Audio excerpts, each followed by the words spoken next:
I'm Alex Sharfin, and this is the Momentum Podcast, made for empire builders, game changers, trailblazers, shot takers, record breakers, world makers, and creators of all kinds. Those among us who can't turn it off and don't know why anyone would want to.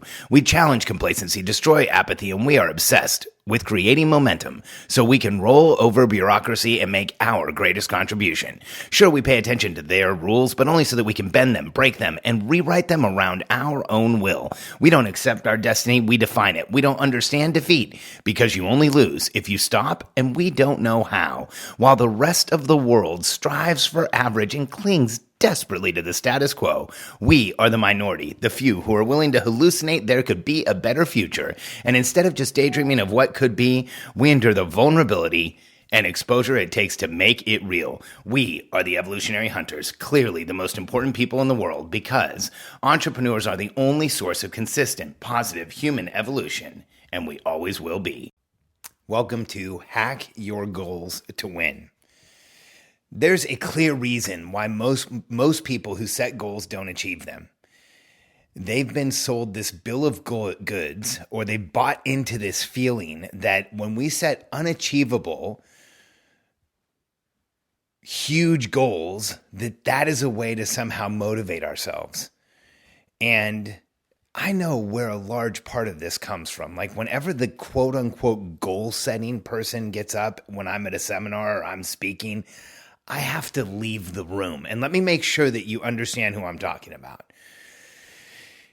And there's tons of them. There's so many different names for this person because it's the person who gets up in front of the room and like is really enthusiastic. They're the quote unquote motivational speaker who's going to do goal setting, and they get people like all hyped up and then have them write down the biggest number they could ever imagine making and cross it out and double it and get them all into this frenzy and then tell them to set a 1-year goal with this number they just put in front of themselves. And now there's some of them that say, okay, now see, this is thinking bigger. Now let's find the next milestone. Like at least those guys think about something. But anyone who tells you to set goals this way, where they tell you to like put the biggest number you can think of down, double it, that's your 1-year goal. Here's the challenge. The challenge is you're setting goals that are so far from where you are right now that even if you succeed, you lose. Let me share just a story from just recently, just coaching one of my clients, this brilliant CEO. I'm like so impressed by her. And she and her team just are going into their 1-year goal setting. And so we had a quick review meeting, and the business today is doing $2 million a year. And they had set the 1-year goal that the business would do $10 million a year. And there's a lot of adjustments they're making. They're changing some things within the organization. They're bringing some things that were outsourced now inside. And so there's a lot going on right now. And I asked them both, when I saw the $10 million number, I said, have both of you heard the story of me learning how to shoot? And I just gave them the quick recap that, I learned to shoot with someone who taught people marksmanship and knew how to create confidence. And so the first time I ever went to a shooting range, I shot at a target that was so close I could have touched it, but I shot and did not miss. And then he moved it back a foot, and then I shot and he did not miss. And so I learned how to shoot in a way where I never missed. I still have a high level of confidence around shooting. And so I reminded them of that. And then I said, I want you to think about 2 different endings to this year. And I just want you to feel the difference between the 2 different endings to this year. You're at, you're at $2 million. And we set this $10 million outcome, and your team goes out and kills it. They bring the stuff that was previously outsourced in-house. They improve all the processes. They move way more product than they ever have. They expand what you're doing. You get tons of new business. You grow by 400%. You hit $8 million. Everyone on the team is disappointed. Or The other option is we set a much more realistic target and the team feels really confident going after it. And in June, we have to reset the annual objective because your team's actually hit it. And so you get to celebrate with your team that you hit it and they've exceeded the income expectation. And then we reset another target and we have a shot at, having them be confident and move forward with an entirely different number. Because here's the other side of the coin on that first story. What I just gave you was absolute best case scenario.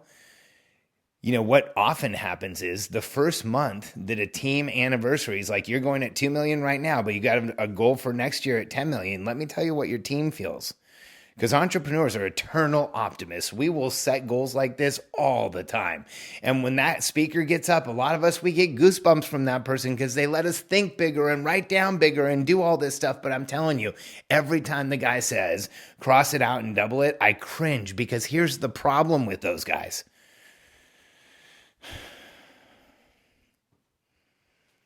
They will teach you how to set the goals, but they're not going to stick around to help you achieve them. And in my career, I've always been in a position where I'm working with people long term. So I'm helping them through the process of setting the outcomes. And then I'm also helping them actually get there. So there's some responsibility here in helping them set up a game that they can win. And as entrepreneurs, we have the opportunity to set up a game that we can win over and over again. Because here's what happens in reality is the team in January sees $833,000. And because you're at a $2 million run rate and there really isn't clear plans to multiply everything by 4 immediately, they're going to lose in January. Like you are setting your team up to lose in January. And then in February, they have an even bigger number. If there's not a clear plan to multiply things by 4, then they're going to lose again in February. And what's going to start happening almost immediately is you're going to teach your team to lose gracefully because you're not going to come in and yell at them. And if you do, now you've just got a dictatorship. You're going to start losing really good people, or your good people will stop giving you their creativity. And so you're going to come in and say, hey, we've got it next time. And then it's lose gracefully again and lose gracefully again. And teams are just like sports teams. There is a reason why the same teams lose over and over and over again, because there's a dynasty of losing. And when you look at teams that win, they're accustomed to winning and they'll win over and over again. And there is a clear culture to losing gracefully. And I don't want your company to learn it. And so today, when I gave my client the 2 choices and I said, which one? She said, oh gosh, you're so right. It just feels like a relief to think about setting something that's closer, having the team hit it, being able to celebrate with everybody, and then really understanding where we can go next. Because here's the math behind that decision. Like, I was so glad she said that. Because here's the math behind the decision. Only 3% of companies get to $1 million in their entire existence. And only 4%, or only 4 out of 1,000 companies get to $10 million in their entire existence. So you're making this huge jump in where you can possibly go as a business. Like, to get from 1 million to 10 million can take years. Now, I've helped companies that have been able to do it in 6 months and 8 months, getting from a $1 million run rate or $2 million run rate into a 8-figure run rate. But it's rare, really rare. And when those things happen, it's like a lightning strike. For the rest of us, when we're growing businesses, Katie and I have grown a lot of businesses that it's taken us a few years to get from 1 million to 5, and then another year or 2 to get to 10, and then another few years to get to 15. And you have to expect that as an entrepreneur.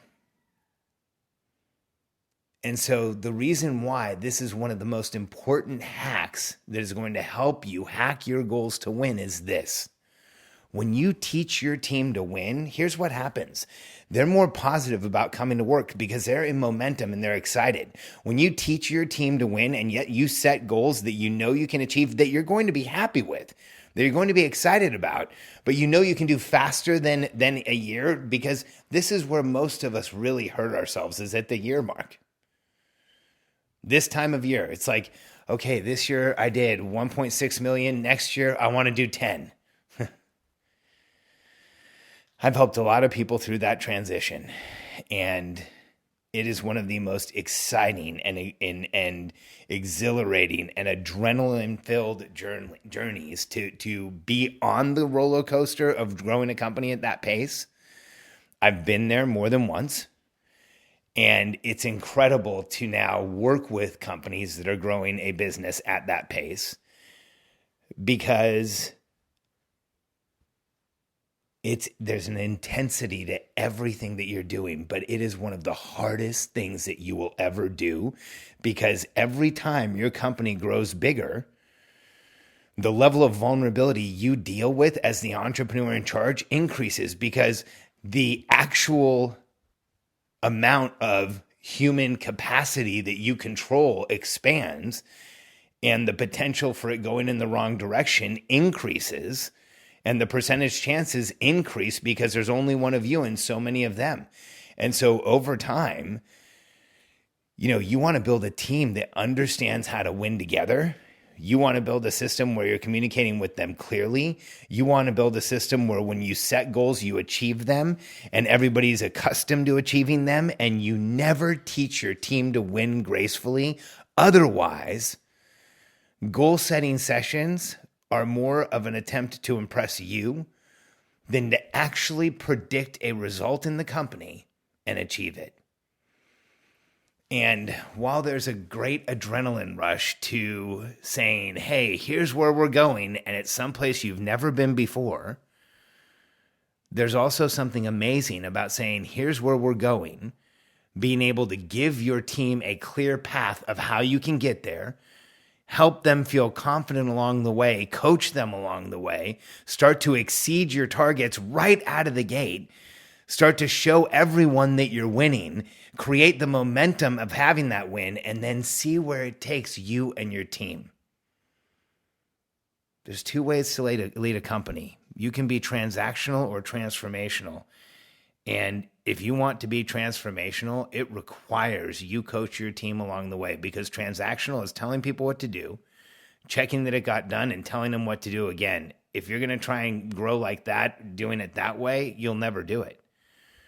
Transformational is when you give people clear outcomes, you coach success along the way, and you get leverage results. That way, you can grow like crazy. But in 100% of cases, you will hamper your opportunity to grow. You will make it difficult for your team to succeed if you set goals that from where you're standing, you can't see a clear path to get to the outcome. And that doesn't mean all the details are there. That means that you can describe to the team the things you're going to do, the changes you're going to make to grow from, say, 1 million to 10 million, which is a goal that I hear often. And I ask people, what's going to bridge that gap? And I get all kinds of answers these days, like traffic, or we're going to build 2 new funnels, or we're going to, change the number of events we go to. And the fact is that in every company that grows from 1 to 10, there's also a personnel burden and a communications burden, and putting new systems in place, and bringing in the right type of executive team and getting the right people around you so that the $10 million business isn't precariously hanging on edge, and it can grow to, if you can get to 10, you might as well go to 100. And if you start creating that team around you that has your back, that understands what's happening, that is taking care of the major functions of the business, you're well on your way. But if you teach your team to lose, you're going to show up every day with a team who learns how to lose gracefully, and that is a habit you never want to teach a human being.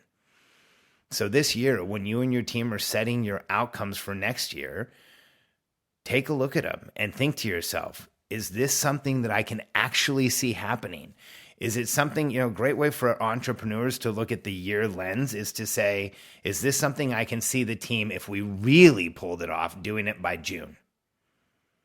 Because sometimes that year is just so far afield that we can't see how really unrealistic it is and how everything would have to go right in order for us to get it. And if you're setting goals for your team where absolutely everything has to go right in order for them to achieve the goal, you are going to create a culture where it just doesn't matter. The opposite is, give your team a chance to win, coach success along the way, and you will create a performance culture where the team sets massive outcomes and achieves them. Just in case you're wondering what that looks like, Tesla has a performance culture. Apple has a performance culture. Their organizations, however, that when people are given outcomes, they're also given enough of a path to get there and the resources they need that they feel confident in executing and moving forward. And although some of the things those organizations do seem unbelievable, if you understood the level of support the people there get and the amount of thought that goes into where things are going and setting outcomes that actually can be achieved, that's what those companies do in order to stay in business. And for some reason in entrepreneurial companies, it's the opposite. Entrepreneurs get used to setting goals on an annual basis that they fall short of, and they teach their teams that it's okay. You have an opportunity this year to make next year the year that you actually crush your annual objective. Like, go out and just murder it. Because if you do, your team is going to have a massive celebration, learn to win, and then you get to do it again. And once you're in the habit of winning, it's a lot more fun to set your outcomes and to figure out where you're going, because your confidence level goes up. You'll be able to get consensus from your team, and then you guys can go do it again. When teams are in the habit of winning, it's amazing how quickly they pull together, have each other's backs, and make things happen. So don't follow the motivational speaker's mantra this year when you set your goals.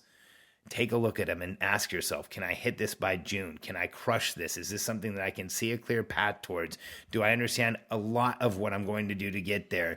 Do I have, clear understanding of what it's going to take? And if you can say those things and you can say confidently that that's a goal you should have, that's how you should do it as an entrepreneur. Because you become a small subset of our population who's actually hacked how you create massive momentum. You figure out outcomes that you can actually make happen, that you can commit to, that you can knock down, and then you teach an entire organization how to do the exact same thing.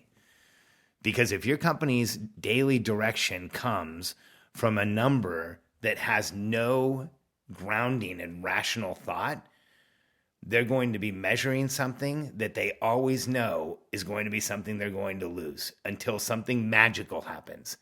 So you're literally teaching your team to wait for something magical in order for things to get better. I don't want you to do that next year. There's a reason why the companies that I work with will often double, triple, quadruple, grow many times that in size in the first few years that we work together. It's because we start creating outcomes that a team can actually understand, that are within their field of vision, which seem clear to them, and they start succeeding at an extraordinarily high success rate. If you and your team are ready to start succeeding at a high success rate, get in touch with us. I work with a small group of entrepreneurs who have businesses that are at least $1 million in annual revenue or annual run rate, about $83,000 a month, and are the entrepreneurs who have the opportunity. They're building the team. They know they can do more. They know if they had more help, more infrastructure, you could be selling more, delivering more, having a bigger impact. then you're right in the transition that I help entrepreneurs through, and we'd love to talk to you. We have a private mastermind with entrepreneurs from around the world, exactly where you are, and it is life-changing. So thanks for being a listener. I look forward to talking to you tomorrow.